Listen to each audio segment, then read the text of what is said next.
Hey guys, Gaijin Goomba here, IRL. Um, I wanted to make a video that talked about my experiences in Japan and how I learned Japanese and things like that. And I do this because I've gotten a lot of questions about it, about how did you learn Japanese, what were your experiences like in Japan, just etc. etc. And this is a very personal subject matter for me, so I wanted to be, myself. No gimmicks, no animations, nothing like that. I mean, this is going to be more about, my experiences in Japan, learning about Japanese and whatnot. Not so much about gaming, but I do want to talk about it a bit because that is a big part of it. So, I know some of you are asking, where's that Okami video that you keep talking about? It's getting there. In fact, what I'm doing now was inspired by my research in that. Listening to the original soundtrack, which is what I'm doing right now, it made me want to go back to all the pictures and all the videos that I ever took, and it just reminded me of all the experiences that I had in Japan. It's been about a year and a half now, close to a year and a half since I've been back. So, all these memories keep coming back to me. So, let me just get started. So again, if you're here for corny animations and wittiness and terrible jokes and a big focus on gaming, this isn't necessarily going to be for you. But if you're interested in my experiences in my experiences in Japan, which do involve gaming, as well as how I learned Japanese, stick around because this is my life. So, how to study Japanese? Here's the thing. You gotta have a drive, and for me, this is gonna sound really dumb, but when I went and saw Kill Bill when it first came out, and for the record, I'm not a big fan of it. I'm just not a big Tarantino guy. But the ending scene, where it's like, God, it's so hard for me to remember it. But it's the outside scene when they're fighting out in the snow and they're talking back and forth to each other. Something clicked in my head, and it was just a catalyst. It was a really weird catalyst, too. So, as soon as I got out of that theater, I went and I bought this. Just a standard pocket English to Japanese dictionary. And there's a whole lot in it.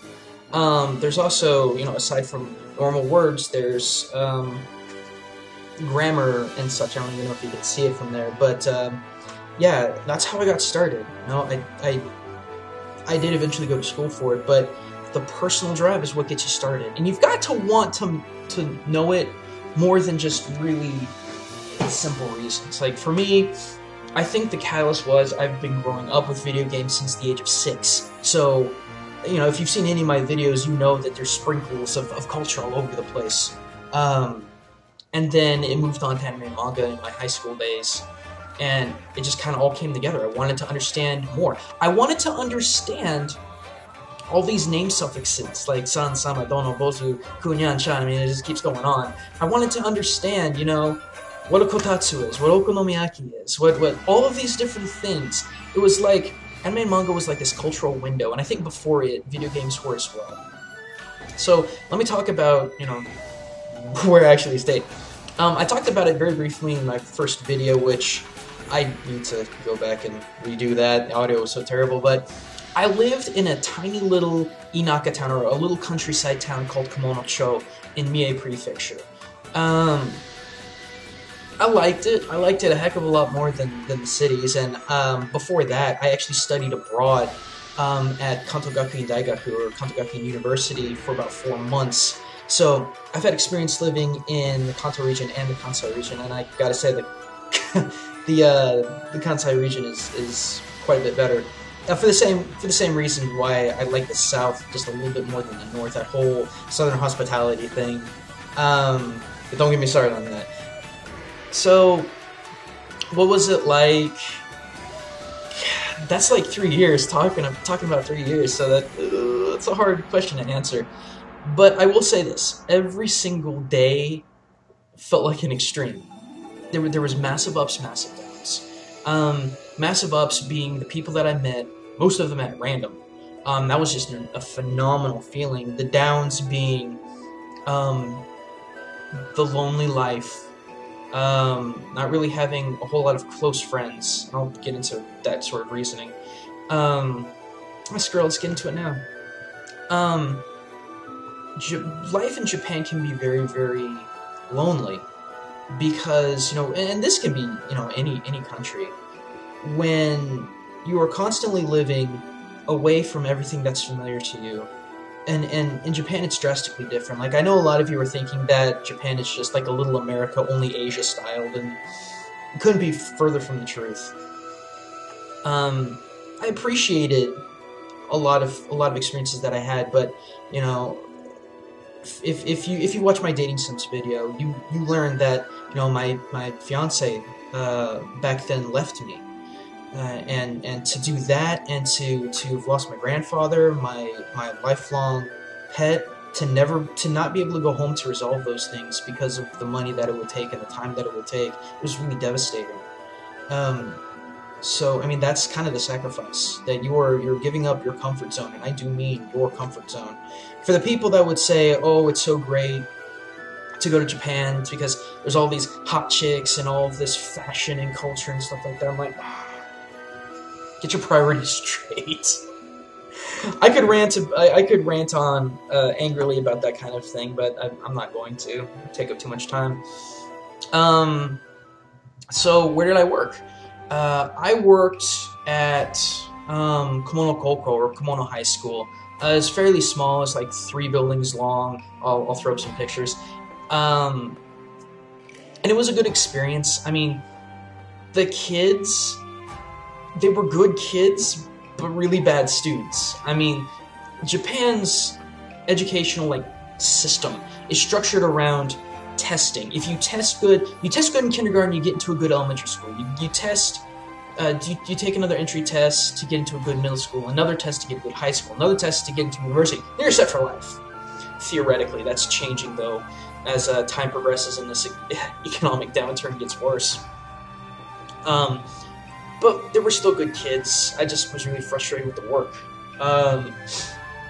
And then I also worked at Kwananishi Koko, Kwananishi High School.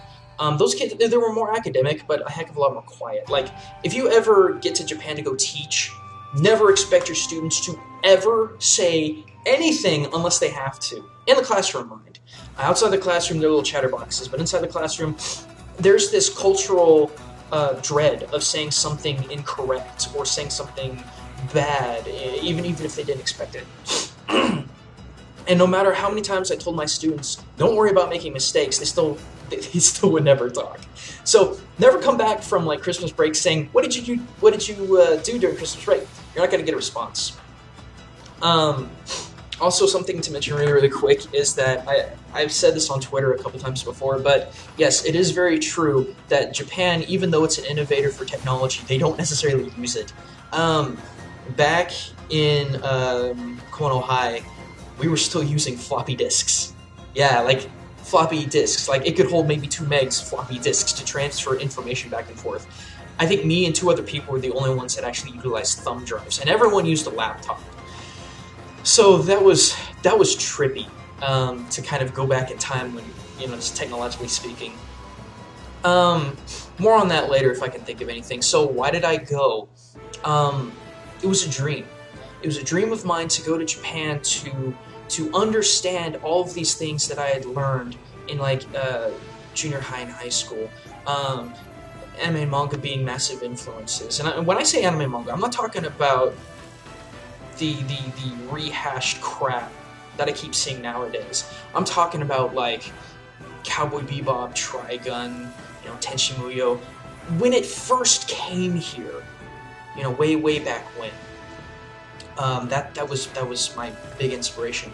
I wanted to understand the Yamato Damashi, or literally the Japanese soul. I get so sick of so many people, not only in the States, but in other parts of the world, they just generalize all of Asia together, like China, Japan, Korea, Taiwan. Oh, it's all the same.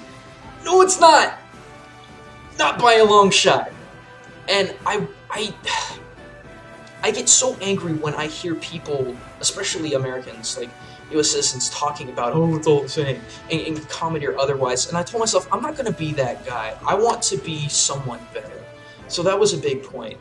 The other thing, too, is that I wanted to come back and share my experiences and teach people, educate people, get people thinking about not only just Japan, but all things international. And that's why I do the show, in large part. So, lots of reasons to go. It was a dream. I wanted to get out, I was born and raised in Kansas, for crying out loud, and then I moved to Arkansas, and I love both of those states, but man, not a whole lot goes on here. Which is good and bad, but whatever. So I became, how did I become different? I became a very different person. I became a more open-minded person. One of the things that I would always tell people is "ningen wa ningen da." Literally, people are people. And the funny thing is that like a lot of people still talk about, oh, Japan's just so ethnocentric, xenophobic, and all this other crap. I'm like, you guys have never been there. You have no idea. I talked about it a whole lot in my Pokemon episode with Jinx and whatnot, and I said, it's not racism, it's adoration. People still want to sit there and argue and say, oh, it's racism, it's racism. It's impossible for them not to know anything about slavery in the U.S. Guess what, kids? They don't. They don't know anything about that. When it comes to Japan and international matters, they're like children, where they'll make generalizations, or rather they will believe generalizations and stereotypes because they have nothing to bank it on, which was part of my job. I was a teacher and a grassroots diplomat. It was my job to go talk to people, just average everyday people, and explain to them, I'm not only American, but I'm a representative of the entire world. Well, that's kind of a heavy burden, especially when you're in a little small countryside town where there's like 2 or 3 other foreigners that live there. And that's really about it. Lots of different stories. I'll say this one because I know I'm just jabbering on way too much. My favorite story, I was taking a friend of mine who was visiting from the U.S. back home, and on the way to the train station, I saw 3 middle school girls, and they were just giggling and just talking to each other like that. And I'm like, oh god, I know they're talking about us. And so I sent her off, and I walked back, and I paid extra attention to listen to them. And I heard them whisper something like, oh, Nihongo wakaru kana? Like, oh, I wonder if he understands Japanese. And I just look back on them, and I just get this big old smile. It's like, soyo. And it was amazing, the breakdown process, because in my experience in Japan, showing people, the other just like cultures, or having them understand different things like that, it's like a 3-step breakdown. It's, first of all, they were in complete shock that I understood them. They were in complete shock that I was speaking Japanese to them, and they got really, really polite, because these were kids, and I'm 28 now, so I guess I'm technically an adult. I don't feel like it though.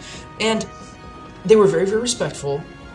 They presented to me what's called tatemae, or like the exterior, the professional face that Japan likes to put on. I never showed that to them.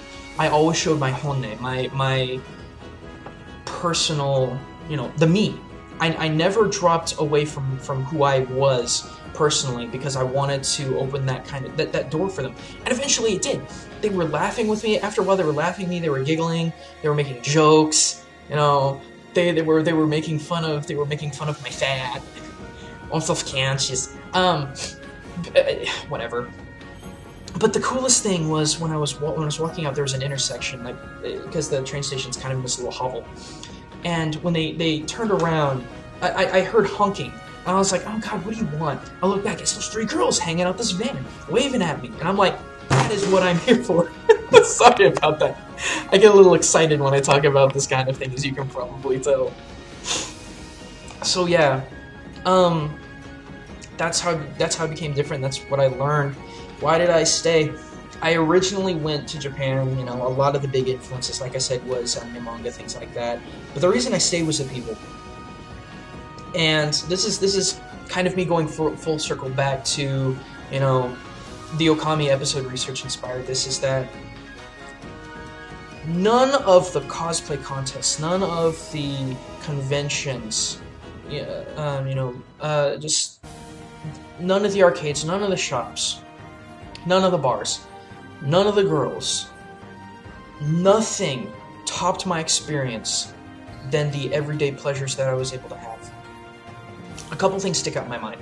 I had what I like to call adopted Japanese grandparents. Like when I met them, they were like, oh, if you ever get lonely, come over, we'll keep you company, we'll cook dinner for you if you get hungry, we'll do your laundry for you. And I almost started crying because it made me so happy. Because again, like I said previously, life in Japan as a foreigner can be very, very, very just lonely. Like no one understands you. And so this was a big deal to me. Gosh, I just completely lost my train of thought for a moment there. Oh, the experiences. The other thing too was, middle of April, I was riding home on my bike because I didn't live very far away from my work, and just the cherry blossom and sakura petals just falling down under a heavy wind. That was an amazing experience. And probably the ones that top the most is going to a shrine. And in my little countryside town, they were empty most of the time except for the festivals. To go to a shrine to sit and be still and be in almost a meditative state. Going through the torii, going through the gates that you constantly see. Sitting right outside the shrine, listening to the wind in the trees, and that ultimate feeling of calm stillness. And just such a heavy atmosphere of spirituality. Not a single thing tops that. And I think that's what brought me back. Playing Okami, listening to the Okami OST, brought me back to that calm, meditative stillness. I've actually gone to a Buddhist temple, and during my study abroad, and I was actually able to meditate, Zen Buddhist style in a Zen Buddhist temple, eating their food, and that sort of experience. Nothing beats that. I promise you guys that. Akihabara, all the cosplay in the world, all the arcades in the world cannot top that experience. And I just wanted to stress that so much because I was talking with Aki about it, and I was just ranting all last night about it. So that's why I wanted to start doing this. Where did I go to visit? Not a whole lot of places, but during my 2 stays, I went to Akihabara like 6 times. And by the way, Denden Town or Nipponbashi in Osaka is infinitely better. It's smaller, but it's infinitely better. I went to Iga, which is basically the home of ninjutsu. I went to these really cool museums, got to see these really cool ninja shows. It's so awesome. Other parts of Tokyo, trying to think of some. Shinjuku, been to that. There's a lot of parts in Tokyo you don't want to go to after dark. Trust me on that one. I never went to Roppongi. If you're a foreigner and you want to be taken serious, never go to Roppongi, because no one there will take you serious. Everyone will assume that you're just some dumb foreigner who doesn't know anything about anything. So, if you are like that, go there. If you want to be taken seriously, don't go there, because you're going to have a miserable time. Let's see, Toba Aquarium, Osaka, Kyoto. God, there's so many places. I want to just make a sub-series of just all the pictures and experiences. In fact, if you guys want that, I can do that. Like, if you want little stupid video clips of, like, me playing an arcade, like, Chochabadai Daishi, like the table flipping game. I've actually got a video of that where I played that and I got really just at it. If you want to see that kind of stuff, just let me know. Comment section, just let me know if you want to see that or not. Crazy fun stuff. God, I'm sorry, I'm rambling. So many places. So let me get to the kind of meat of things, and talk about Japanese gaming experience. I like Game Grumps. I'm not like a massive fan. Like, for me, it's kind of hit and miss depending on how John and Aaron are feeling and what kind of jokes they're throwing out there. But one of the things that Aaron said during one of the playthroughs of Sonic 06, and he said it very, very quietly, but I caught it. He said, gaming in Japan is not doing so well. And the first thing that came to my mind was, I agree. We all understand that Japan is this big gaming hub. of you know, it's like the mecca of gaming and whatnot. We all have to go there. We all need to see it. You know, I went there. I saw it. Guys, I wasn't impressed. Not with the current generation of things, because a lot of it's just rehab. You know, a lot of people say, you know, everyone's ripping off God of War. There's so many CODs and first-person shooters. It's the same in Japan, guys. Like, there's the same stagnation. I'm unfortunate to report. That's why I didn't buy mini games in Japan, because a lot of them were the exact same thing. And there isn't necessarily anything, like, inherently wrong with that, per se. Like, if you like a certain genre of something, you know, just go for it. But for me, I don't know. Like, a lot of it revolved around anime and manga, and my experience in Japan killed my interest in anime and manga. I mean, there's some stuff that I go back to and read and watch, but when it's pushed in your face 24/7, as well as being completely oversaturated, you completely lose your interest in it. Like, I could not go 5 feet without seeing something involving One Piece and K-On!, and that's not to knock them as a series, but I had zero interest in them because it was constantly pushed in my face. Also going to places like G-Store or Anime, which are like anime stores, like specifically for anime, and some gaming. Well, the first thing I walk in when I go there is some lolicon 14-year-old with like triple G tits. You know, I'm a little disinclined to go there, you know, especially on an everyday basis, just because you get sick of it. But anyway, I digress. That's Ronnie's job. I'm not going to do that here. A lot of the games were just focused around aspects of Japanese culture that I just didn't have any interest in. A lot of them were just like this. It just seems so pretentious. Like, sorry, going back to anime and manga, a lot of it seems really pretentious, and it just drives me crazy. I feel like that there's much more that they could do with the medium, and they're just cashing in. And the games were the exact same. A lot of the games were based off of anime and manga series, and I felt just as bad.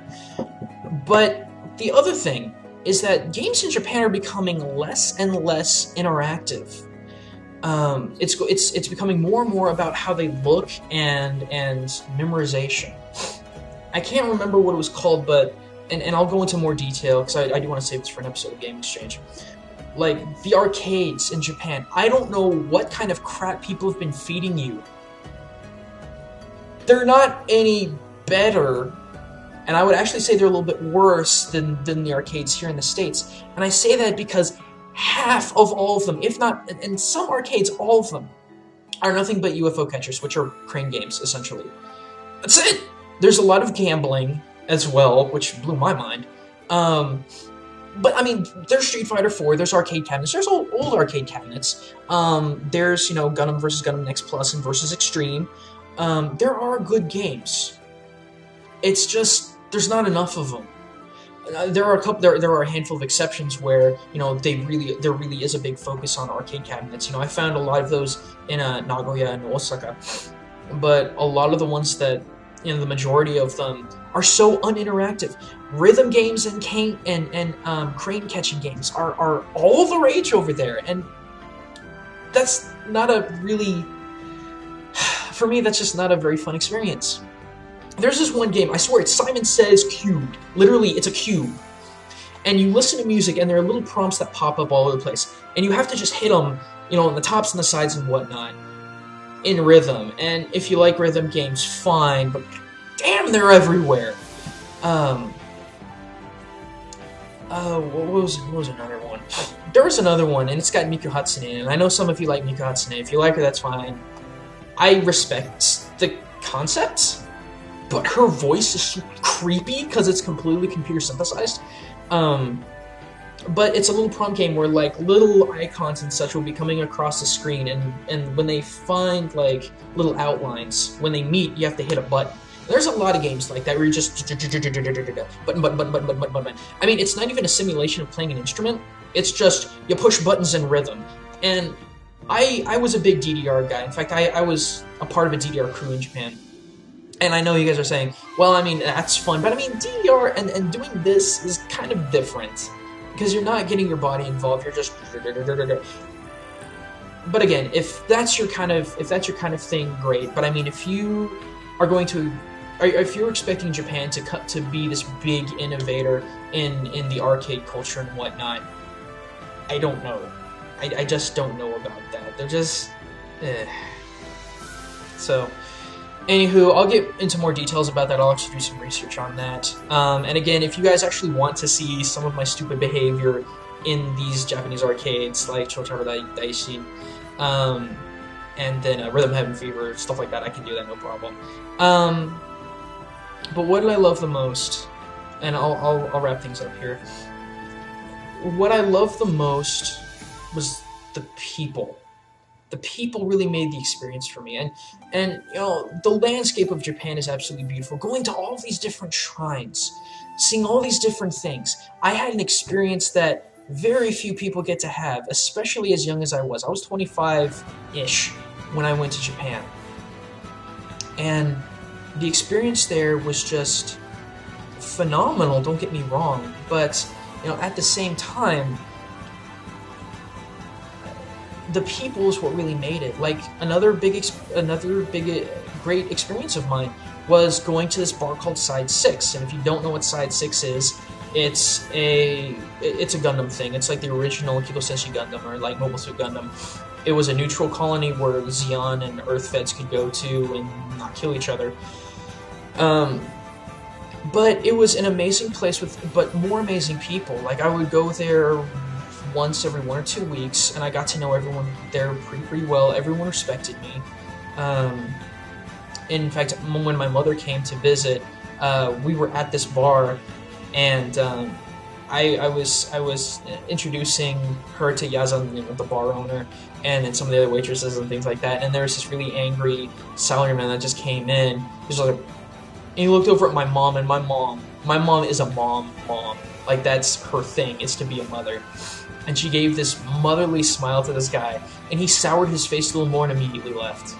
And I looked at Yaza and I was like, dude, I'm so sorry about that. That just cost you a customer. And he's like, you know what? I don't even care. I don't even want him here if he's going to be like that. And that really touched me. My adoptive Japanese grandparents, which I've said already before, were a huge impact in my life.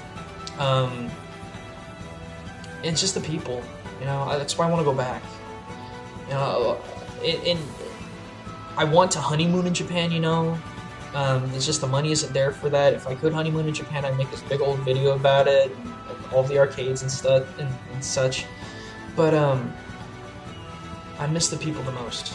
So yeah, anywho, I guess I'm running out of things to talk about, and I hate to bore you guys already more than I have. But thanks for watching. Thanks for stopping by. I'm going to get back to work on the Okami episode. All the research is done.